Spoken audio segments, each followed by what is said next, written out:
সহকর্মী গুলিতে কনস্টেবল মনিরুলের মর্মান্তিক মৃত্যু, 7 দিনের রিমান্ডে অভিযুক্ত কাউসার।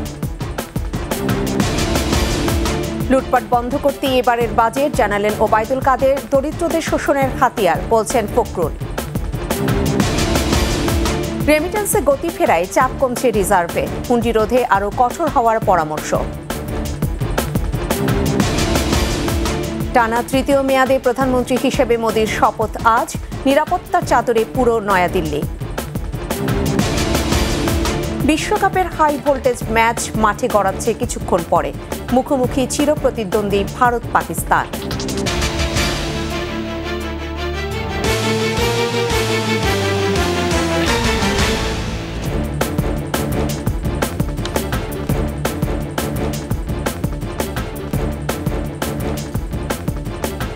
এতক্ষণ শুনছিলেন ফার্স্ট সিকিউরিটি ইসলামী ব্যাংক পিএলসি সংবাদ শিরোনাম।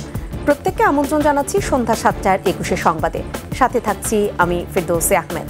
দর্শক, 21 টেলিভিশনের সংবাদ একই সাথে সরাসরি দেখতে পাবেন আমাদের ফেসবুক পেজ www.facebook.com/2124 অনলাইনে। ঢাকায় ফিলিস্তিনের দূতাবাসের বাইরে ডিউটি বক্সের সামনে সহকর্মী পুলিশ সদস্যের গুলিতে কনস্টেবল মনিরুলের মৃত্যুর ঘটনা তদন্তে চলছে চুলচেরা বিশ্লেষণ। হত্যাকারী পুলিশ সদস্য কাউসার প্রাথমিক জিজ্ঞাসাবাদে এলোমেলো তথ্য দিয়েছেন, তাই এখনই হত্যার কারণ সম্পর্কে কিছু বলতে চাইছেন না তদন্ত কর্মকর্তারা। তবে সিসিটিভি ফুটেজে দেখা যাচ্ছিল ডিউটি খাতা নিয়ে কথা কাটাকাটির এক পর্যায়ে গুলি করে মনিরুলের মৃত্যু নিশ্চিত করে কাউসার। এদিকে অভিযুক্ত পুলিশ সদস্যকে জিজ্ঞাসাবাদের জন্য 7 দিনের রিমান্ড মঞ্জুর করেছেন আদালত। বিস্তারিত থাকছে রাসেল খানের রিপোর্টে। পুলিশ কনস্টেবলের গুলিতে আরেক কনস্টেবল সহকর্মীর মৃত্যু, এমন লোমহর্ষক ঘটনা রাজধানীর গুলশান বাড়িধারার কূটনৈতিক পাড়ায়। সিসিটিভির ফুটেজে দেখা যায় ফিলিস্তিন দূতাবাসের সামনে পুলিশ বুথে কনস্টেবল কাউসার ও মনিরুলের মধ্যে কিছু একটা নিয়ে তর্ক বিতর্ক চলছে। এক পর্যায়ে হঠাৎ একটি খাতা ছুঁড়ে মেরে গুলি করে বসে কাউসার। সঙ্গে সঙ্গে মাটিতে লুটিয়ে পড়েন কনস্টেবল মনিরুল ইসলাম। উঠে দাঁড়ানোর চেষ্টা করলে মুহুর্মুহু গুলি করে মৃত্যু নিশ্চিত করে সহকর্মী কাউসার। সহযোগিতার জন্য জাপান এম্বাসির এক গাড়ি চালক এগিয়ে গেলে তাকেও গুলি করে আহত করে হত্যাকারী। পরে কনস্টেবল কাউসারকে আটক করে গুলশান থানা পুলিশ। তবে হঠাৎ সহকর্মীর উপর কেন এমন গুলির ঘটনা এখনো স্পষ্ট তথ্য দেয়নি পুলিশ। ধারণা করা হচ্ছে ডিউটিতে প্রায় দেরিতে আসায় তাকে কারণ দর্শানোর কাগজ দেখাচ্ছিলেন মনিরুল। ডিএমপির অতিরিক্ত কমিশনার ডক্টর খন্দকার মহিদুদ্দিন জানান, মানসিক উত্তেজনা থেকে গুলি করেছেন কাউসার। সে মেন্টালি স্ট্রেসড, সে আসলে এই কাজটা করে সে হতভম্ব, নিজেই হতভম্ব, যে কারণে সে আসলে ইনকনসিস্টেন্ট কথাবার্তা বলছে, যেটা কিভাবে হয়ে গেল আমি জানি না। অর্থাৎ যেটা হয় আর কি, নিজের সহকর্মীকে নিজে যদি এই ধরনের একটা বড় ধরনের ঘটনা ঘটায়, স্বাভাবিক কারণ তার মানসিক এবং নার্ভাস সিস্টেমের উপরে তো থাকে, যে কারণেই সে কিন্তু এই কমিশনের পরে সে ওখানে ওয়েপন রেখে হাঁটাহাঁটি করছিল। সে তার কারণ কি, সে এই স্ট্রেসটা নিতে পারছিল না। এমন ঘটনা বেশ আলোচনার জন্ম দিয়েছে পুলিশ বাহিনীতে। সদস্যদের কাউন্সেলিং করার কথা ভাবছে পুলিশ প্রশাসন। আমরা যখন ব্রিফ করি তখন কিন্তু আমরা ডুজ ডোন্টস বলি, এটাও কিন্তু এক ধরনের কাউন্সেলিং। এবং যখন ইন্সপেকশনে যায় তখন কিন্তু বলে দিয়ে আসে প্রত্যেক অফিসারই যে তুমি এটা করবা, দায়িত্বশীল থাকবা, তুমি জায়গা থেকে যাবা না, তো সেগুলো বলা হয়। তো সেই কাউন্সেলিং আছে, কিন্তু প্রাতিষ্ঠানিকভাবে করতে পারলে এটি অবশ্যই আরও ভালো। এ ঘটনায় কনস্টেবল কাউসার আহমেদকে আসামি করে একটি হত্যা মামলা হয়েছে। 8 রাউন্ড বা 9 রাউন্ড গুলি সে ছুঁড়েছে, আর সে তো আসলে স্বাভাবিক মানসিক অবস্থা নিয়ে ছোড়েনি। রাসেল খান, 21 টেলিভিশন, ঢাকা। রাঘব বোয়ালদের লুটপাট বন্ধ করার জন্য এবারের বাজেট করা হয়েছে বলে জানিয়েছেন আওয়ামী লীগ সাধারণ সম্পাদক ওবায়দুল কাদের। আরও জানান, বিএনপির আমলে যে লুটপাটের রাজত্ব সৃষ্টি হয়েছিল তা থেকে দেশকে রক্ষা করেছেন প্রধানমন্ত্রী শেখ হাসিনা। মাহমুদ হাসানের প্রতিবেদন। দেশ বঙ্গবন্ধু এভিনিউয়ে আওয়ামী লীগের কেন্দ্রীয় নেতাদের সাথে সকল সহযোগী সংগঠনের সভাপতি, সাধারণ সম্পাদকদের সাথে যৌথ সভায় যোগ দেন দলের সাধারণ সম্পাদক ওবায়দুল কাদের। আন্দোলনের আগে যেভাবে তিনি জানান, বিএনপির আমলে লুটপাটকারীদের বিচার হয়নি, আওয়ামী লীগের আমলে কেউ দুর্নীতি করে পার পাবে না। বিএনপি যে লুটপাটের রাজত্ব সৃষ্টি করেছে এবং দেশকে ধ্বংসের দ্বার প্রান্তে নিয়ে গিয়েছিল, অন্ধকার গব্য থেকে শেখ হাসিনা এই দেশকে উদ্ধার করেছে। লুটপাট করার জন্য নয়, লুটপাট আমরা বন্ধ করেছি। দু একটা বিচ্ছিন্ন ঘটনা ঘটছে, তাদের বিচার করার সৎসাহস বিএনপির ছিল না, শেখ হাসিনার আছে। বিএনপি আগুন সন্ত্রাসের যে সংস্কৃতি চালু করেছে এর বিরুদ্ধে জনগণের জানমাল রক্ষায় অবশ্যই শান্তি সমাবেশ করতে হবে উল্লেখ করে ওবায়দুল কাদের বলেন, রাজপথে প্রস্তুত থাকতে হবে। এই আগুন সন্ত্রাসের সংস্কৃতি তারা চালু করেছে, এর বিরুদ্ধে জনগণের জানমাল রক্ষায় আমাদেরকে অবশ্যই শান্তি সমাবেশ করতে হবে। আওয়ামী লীগের ৭৫তম প্রতিষ্ঠাবার্ষিকী উপলক্ষে যে কর্মসূচি নেওয়া হচ্ছে তা সফল করার জন্য সকল পর্যায়ের নেতাকর্মীদের প্রতি আহ্বান জানান ওবায়দুল কাদের। রাজপথে আওয়ামী লীগ সহযোগীরা, মহানগর সবাই আমরা প্রস্তুত। মাহমুদ হাসান, ২১ টেলিভিশন, ঢাকা। ২০২৪-২৫ অর্থ বছরে প্রস্তাবিত বাজেটকে গণবিরোধী আখ্যা দিয়ে প্রত্যাখ্যান করেছে বিএনপি। এই বাজেট দেশের দরিদ্র মানুষকে শোষণ করার একটি সাজানো হাতিয়ার বলেও মন্তব্য দলটির নেতাদের, জানাচ্ছেন মোহাম্মদ কবির। গত বৃহস্পতিবার জাতীয় সংসদে ২০২৪-২৫ অর্থ বছরের বাজেট পেশ করেন অর্থমন্ত্রী আবুল হাসান মাহমুদ আলী। জাতীয় সংসদে নিম্নোক্ত প্রস্তাবনা পেশ করছি। ৩ দিন পর আনুষ্ঠানিকভাবে বাজেট নিয়ে প্রতিক্রিয়া জানালো বিএনপি। বাজেট বক্তৃতায় সামষ্টিক অর্থনীতির সূচকগুলো প্রস্তাবিত বাজেটকে নতুনভাবে লুটপাটের সুযোগ আখ্যা দিয়ে মির্জা ফখরুল বলেন, মানুষের ওপর করের বোঝা চাপিয়ে দেওয়া এই বাজেট অবাস্তব। প্রস্তাবিত বাজেট নিজেদের চুরি হালাল করার ধান্দাবাজির বাজেট। এই বাজেটে দেশের অর্থনৈতিকভাবে লুটপাটের পরিকল্পনা করা হয়েছে।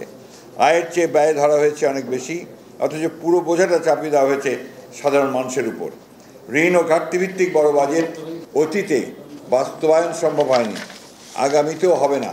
15% করে কালো টাকা সাদা করার সুযোগ, সৎ ও বৈধ করদাতাদের নিরুৎসাহিত এবং দুর্নীতিকে সরকারিভাবে উৎসাহিত করা হচ্ছে বলেও অভিযোগ করেন মির্জা ফখরুল।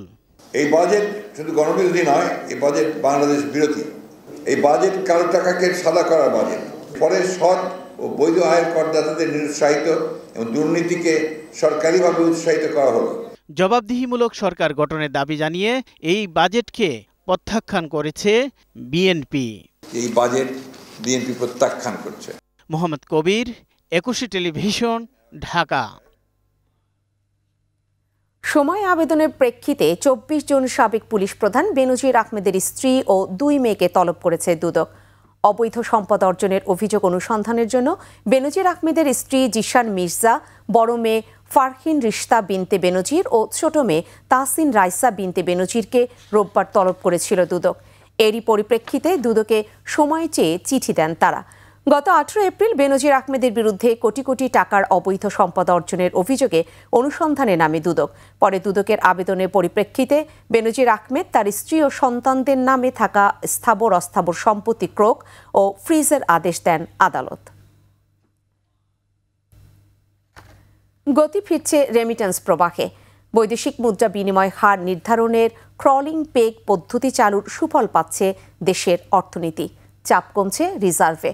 গেল মাসে দেশে রেমিটেন্স এসেছে গত প্রায় ৪ বছরের মধ্যে সর্বোচ্চ। অর্থনীতিবিদরা বলছেন, বিনিময় হারের বিদ্যমান নীতি ধরে রাখতে হবে। পাশাপাশি হুন্ডি রোধে সংশ্লিষ্টদের আরও কঠোর হওয়ার পরামর্শ দিচ্ছেন তারা, জানাচ্ছেন মেহেদি হাসান। গেল মে মাসে দেশে রেমিটেন্স এসেছে $225 কোটি, যা গত বছরের একই সময়ের তুলনায় 32.35% বেশি। গত বছর মে মাসে রেমিটেন্স এসেছিল $170 কোটি। ডলার সংকটের কারণে যখন রিজার্ভ চাপে আছে, তখন রেমিটেন্স প্রবাহের এমন গতিশীলতাকে স্বস্তিকর বলা হচ্ছে। অর্থনীতিবিদরা বলছেন, বৈদেশিক মুদ্রা বিনিময় হার নির্ধারণে ক্রলিং পেগ পদ্ধতি চালু করায় ডলারের মূল্যমান বেড়েছে। প্রতি ডলারের দাম 110 টাকা থেকে উন্নীত হয়েছে 117 টাকায়। এতে ব্যাংকিং চ্যানেল এবং হুন্ডির মধ্যকার ব্যবধানও কমেছে, ফলে বৈধ পথে বাড়ছে রেমিটেন্স প্রবাহ। লাস্টে যেটা ক্রলিং যে এক্সচেঞ্জ রেটে চলে গেল, এটি একটি গুড সাইন। এতে করে কিন্তু ডলারের দাম 17 থেকে 18, 19, 20 টাকা কিন্তু এখন বাজারে। সুতরাং এই যে সুযোগটা, এই সুযোগটা কিন্তু রেমিটাররা এটা ব্যবহার করছে। একই সঙ্গে বাংলাদেশের একটা এক্সপেরিয়েন্স আছে যে সামনে কোনো উৎসবকে মানে উৎসবেরকে সামনে রেখে কিন্তু আমাদের যারা রেমিটেন্স যোদ্ধা আছে তারা কিন্তু ইনফ্লোটা বাড়িয়ে দেয়। বিদ্যমান নীতি ধরে রেখে হুন্ডি রোধে আরো কঠোর হওয়ার পরামর্শ অর্থনীতিবিদদের। এটাকে ধরে রাখতে হলে আমাদের ডলারের যে প্রাইসটা এটাকে বাজারের উপর ছেড়ে দিতে হবে, তাহলে কিন্তু আমাদের বিশেষ করে প্রপার চ্যানেলে ডলার আসবে এবং ডলারের ইনফ্লোটা বাড়বে। আমাদের রিজার্ভের জন্য একটা বলবো যে মানে পজিটিভ দিক।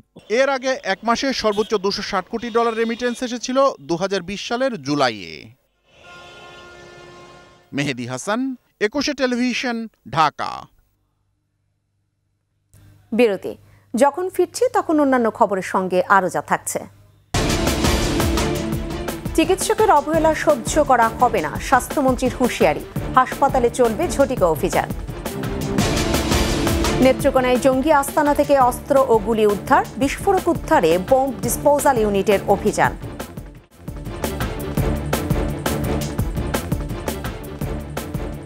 দেখছেন সন্ধ্যা 7:21 সংবাদ। 4 দিনের রাষ্ট্রীয় সফরে চতুর্থবারের মতো নিজ জেলা পাবনায় পৌঁছেছেন রাষ্ট্রপতি মোহাম্মদ শাহাবুদ্দিন। সকালে ঢাকা থেকে হেলিকপ্টারে পাবনার শহীদ অ্যাডভোকেট আমিনউদ্দিন স্টেডিয়ামে পৌঁছান রাষ্ট্রপতি।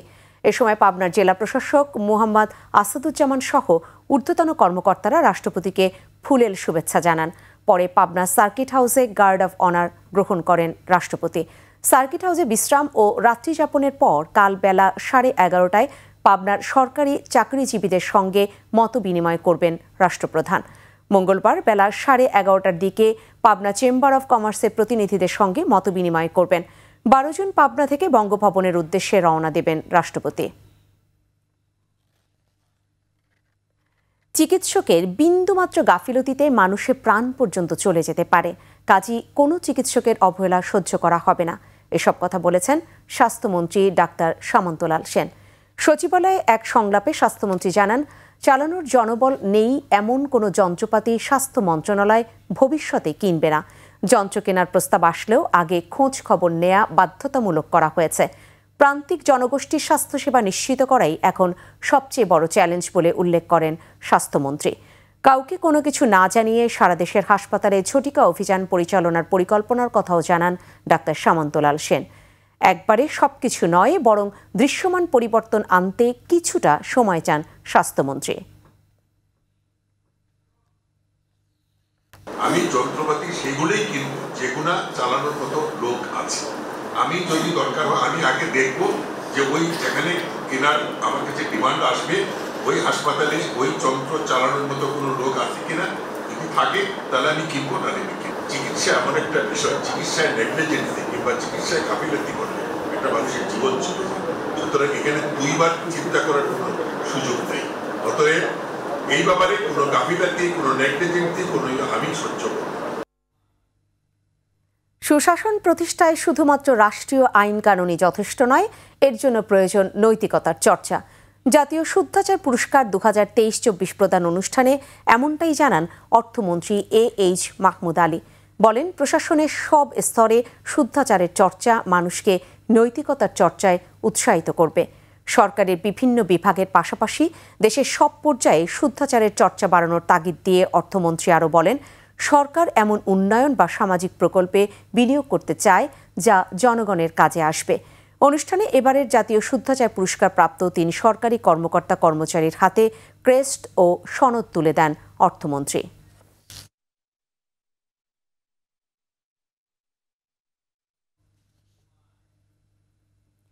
নেত্রকোনায় ঘিরে রাখা বাড়িটিতে এক্সপ্লোসিভ ডিভাইস রয়েছে বলে জানিয়েছেন পুলিশের ময়মনসিংহ রেঞ্জের ডিআইজি শাহ মোহাম্মদ আবিদ হোসেন।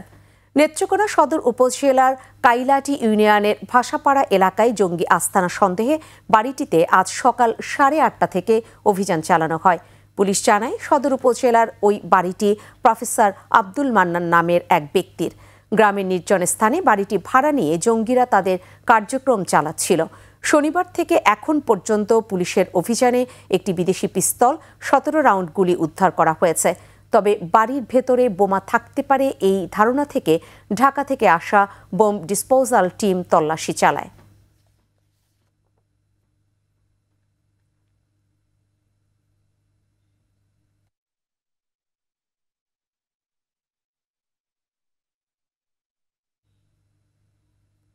মিয়ানমারের সংঘাতের জেরে পালিয়ে বাংলাদেশে আশ্রয় নেয়া 134 বিজিপি ও সেনা সদস্যকে ফেরত পাঠানো হয়েছে। সকাল 10টার দিকে কঠোর নিরাপত্তায় কক্সবাজার শহরের বাঁকখালী নদীর মোহনার কাছে নুনিয়াছড়া BIWT এর জেটি ঘাট দিয়ে তাদের ফেরত পাঠানো হয়। মিয়ানমারের বিভিন্ন বাহিনীর সব সদস্যকে বোটে করে গভীর সমুদ্রে নিয়ে যাওয়ার পর সেখানে অবস্থানরত মিয়ানমারের নৌবাহিনীর একটি জাহাজে তুলে দেয়া হয়।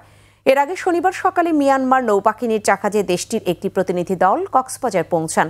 পরে তারা টেকনাফের হিল্লায় দেশটির বিজিপি ও সেনা সদস্যদের যাচাই বাছাই সহ প্রয়োজনীয় কার্যাদি সম্পন্ন করেন।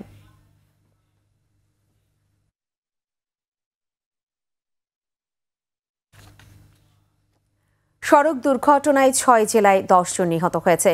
পিরোজপুরে শুভেচ্ছা পরিবহনের একটি যাত্রীবাহী বাস চাপায় 2 মোটরসাইকেল আরোহী ঘটনাস্থলে নিহত হয়েছে। সকালে নেসারাবাদ বরিশাল মহাসড়কের কুনিয়ারি বেইলি ব্রিজের কাছে এই দুর্ঘটনা ঘটে। ঘটনার পর চালককে আটক করা হয়েছে এবং বাসটি জব্দ করা হয়। মাদারীপুরের শিবচরে রাস্তার পাশে থেমে থাকা পাইপ বোঝাই একটি পিকআপের পেছন থেকে একটি ট্রাক ধাক্কা দিলে পিকআপ চালক ও ট্রাক চালক দুজনই নিহত হন। সকালে ঢাকা ভাঙা এক্সপ্রেসওয়েতে এই দুর্ঘটনাটি ঘটেছে। এছাড়া বরিশালে পৃথক সড়ক দুর্ঘটনায় 2 জন নিহত হয়েছে। গাজীপুরে শ্রীপুরে অটোরিকশা চাপায় শিশু ও ড্রাম ট্রাকের ধাক্কায় 2 জনের মৃত্যু হয়েছে। টাঙ্গাইল ও নওগাঁয় মারা গেছেন 2 জন।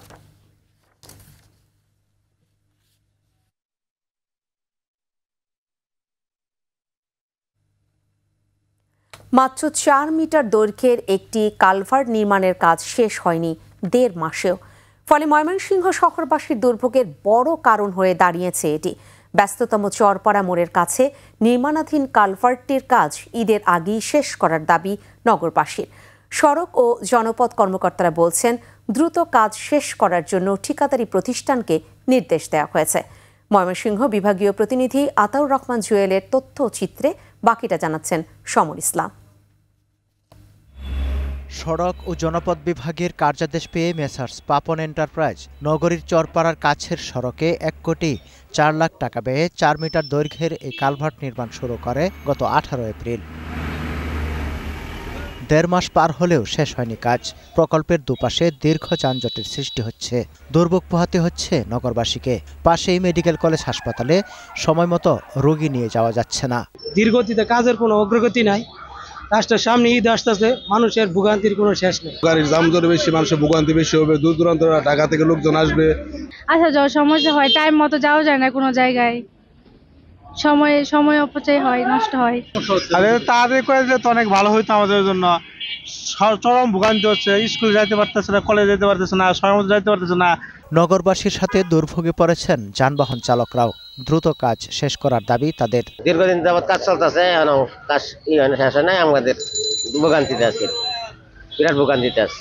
যানজট বেশি বাড়ছে, তারপরে আপনার অনেকক্ষণ একবার উমরতে সারে, একবার এমরত থেকে সারে, এরকম আমাদের ভোগান্তি হইতেছে, অনেক ভোগান্তি হইতেছে এই ব্রিজটার কারণে। রাস্তা দ্রুত কাজ শেষ হলে তো আমরা তো ভালো চলতে পারবো আর কি। সড়ক ও জনপথ বিভাগ বলছে, ঈদের আগে নির্মাণ কাজ শেষ করার জন্য ঠিকাদারি প্রতিষ্ঠানকে নির্দেশ দেওয়া হয়েছে। ঈদুল আজহা উপলক্ষে আমাদের ট্রাফিক ভলিউম বাড়বে আশা করা যায়। তো তার আগে যাতে দুর্ভোগ বৃদ্ধি না পায়, সেই ক্ষেত্রে দ্রুত যাতে শেষ করতে পারে, এই জন্য আমরা চেষ্টা করে যাচ্ছি। এবং পাশাপাশি আমরা ঠিকাদারকে আমরা নির্দেশনা প্রদান করেছি যাতে তারা কিছু অতিরিক্ত লোক বল দিয়ে এখানে যান চলাচলে একটু সহায়তা করে আর কি। ঈদের ব্যস্ততা শুরুর আগেই কালভার্টের নির্মাণ কাজ শেষ না হলে দুর্ভোগ বাড়ার শঙ্কা ময়মনসিংহ নগরবাসীর। সমর ইসলাম, 21 টেলিভিশন। বিরতি নিচ্ছে, যখন ফিরছে তখন অন্যান্য খবরের সঙ্গে আরো যা থাকছে।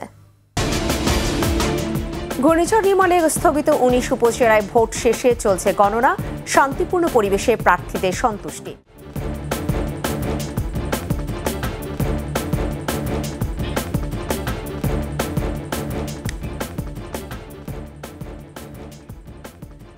দেখছেন সন্ধ্যা 7:21 সংবাদ।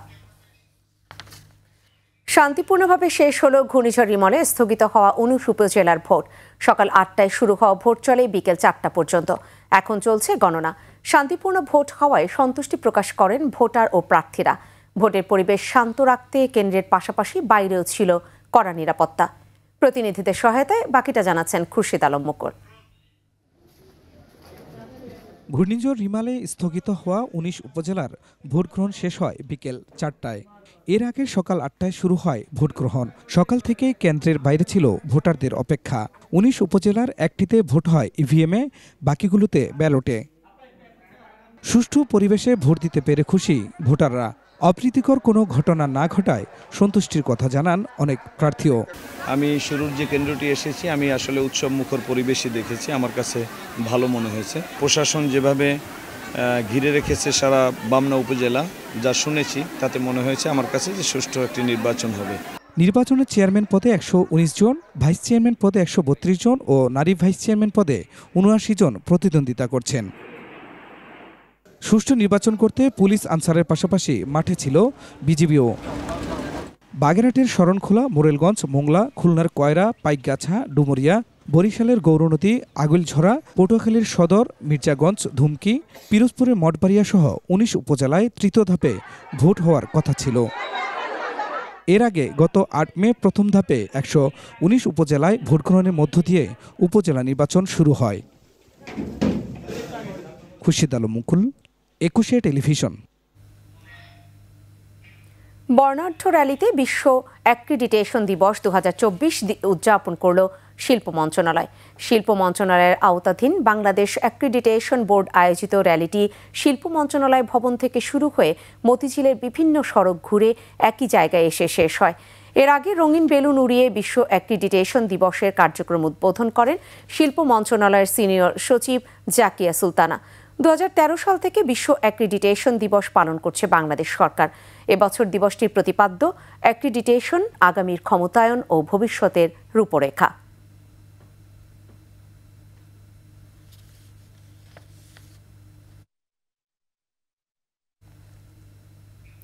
কর্পোরেট কর হার হ্রাস ও উৎসে কর কর্তন সহ প্রস্তাবিত বাজেটের কর সংস্কার ব্যবস্থাকে স্বাগত জানিয়েছে the institute of chartered accountants of Bangladesh ICAB। প্রস্তাবিত জাতীয় বাজেটের উপর চার্টার্ড অ্যাকাউন্ট্যান্টদের ভাবনা শিরোনামে সংবাদ সম্মেলনে ICABর প্রেসিডেন্ট মোহাম্মদ ফোরকান উদ্দিন ঘোষিত বাজেটকে সময় উপযোগী ও বাস্তবায়নযোগ্য বলে উল্লেখ করেন। সংবাদ সম্মেলনে অন্যদের মধ্যে ICABর সাবেক প্রেসিডেন্ট ও ট্যাক্সেশন অ্যান্ড কর্পোরেট লজ কমিটির council member and chairman Humayun Kabir, vice president MBM Lutful Hadi, প্রধান নির্বাহী কর্মকর্তা শুভাশিস বসু, সাবেক প্রেসিডেন্ট মনিরুজ্জামান ও স্নেহাশিস বড়ুয়া উপস্থিত ছিলেন। এবার বিকাশ ঈদ কেনাকাটা।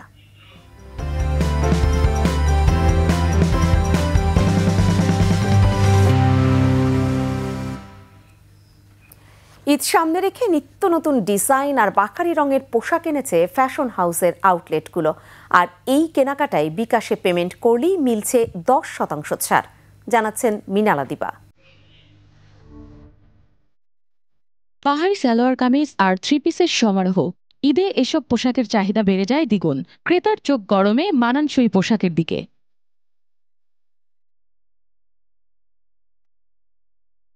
ঈদ সামনে রেখে নতুন নতুন ডিজাইনের পোশাকের মেলা সাজিয়েছে রক্সিস কালেকশন। যমুনা ফিউচার পার্কের আউটলেটে আছে নারীদের বাহারি সব ডিজাইনের পোশাক। এখানে আছে ভারতীয় ও পাকিস্তানি কালেকশন, খাদ্যি, গাডোয়াল, কাতান, মাদুরাই শাড়ি এবং শারারা, ঘারারা, আলিয়া কাট, নায়রা কাট, দিল্লি বুটিক্স, জয়পুরি 3 পিসের বিশাল সংগ্রহ। আমাদের যারা আসেন তারা মানে নিশ্চিন্তে আমাদের এখান থেকে কিনতে পারবেন, যে তাদের জন্য যেটা ভালো হবে এবং প্রোডাক্ট যেটা ভালো হবে এটা নিয়ে তাদের এতটা টেনশন করতে হবে না। এই যে আমাদের মোস্ট অফ দ্য ড্রেস হচ্ছে ফুল কটনের এবং সফট টাইপের, যেটা পরে কাস্টমাররা আরাম পাবেন। ঈদটা তারা ঈদের মতো করে পালন করতে পারবে। অন্যদের চেয়ে একটু ভিন্নতা হয়তো থাকবে আমাদের ড্রেসটাতে, কিন্তু আমাদের ড্রেসটা পরে সে একটা আরাম পাবে।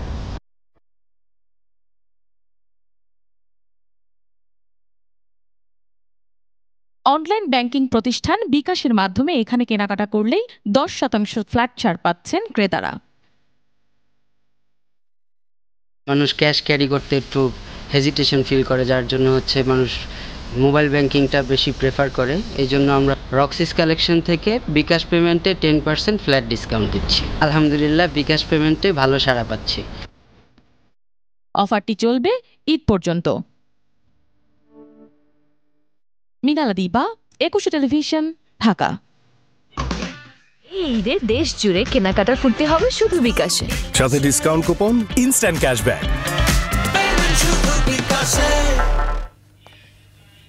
এবার বাণিজ্য সংবাদ।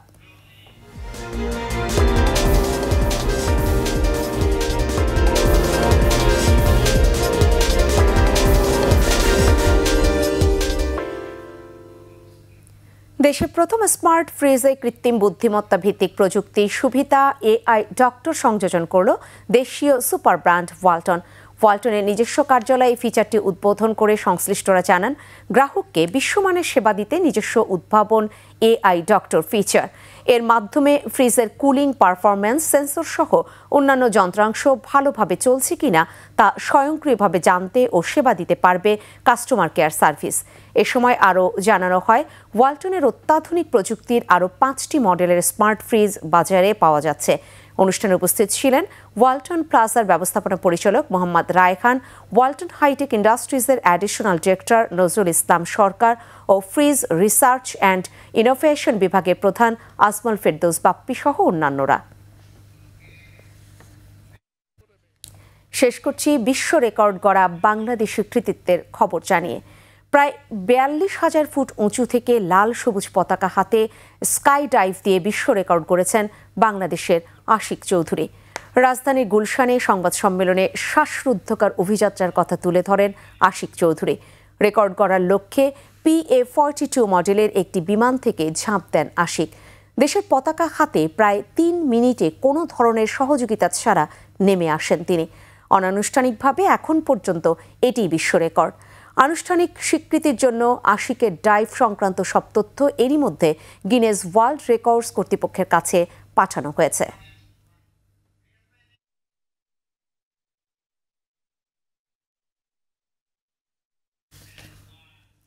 আর এই সাথেই শেষ করছি সন্ধ্যা 7:21 সংবাদ। তবে যাবার আগে ফার্স্ট সিকিউরিটি ইসলামী ব্যাংক PLC সংবাদ শিরোনামগুলো জানিয়ে দিব আরও একবার। সহকর্মীর গুলিতে কনস্টেবল মনিরুলের মর্মান্তিক মৃত্যু, 7 দিনের রিমান্ডে অভিযুক্ত কাউসার। লুটপাট বন্ধ করতে এবারের বাজেট, জানালেন ওবায়দুল কাদের। দরিদ্রদের শোষণের হাতিয়ার বলছেন ফখরুল। রেমিটেন্সে গতি ফেরায় চাপ কমছে রিজার্ভে, হুন্ডি রোধে আরও কঠোর হওয়ার পরামর্শ। টানা 3য় মেয়াদে প্রধানমন্ত্রী হিসেবে মোদির শপথ আজ, নিরাপত্তার চাদরে পুরো নয়াদিল্লি। বিশ্বকাপের হাই ভোল্টেজ ম্যাচ মাঠে গড়াচ্ছে কিছুক্ষণ পরে, মুখোমুখি চিরপ্রতিদ্বন্দ্বী ভারত পাকিস্তান।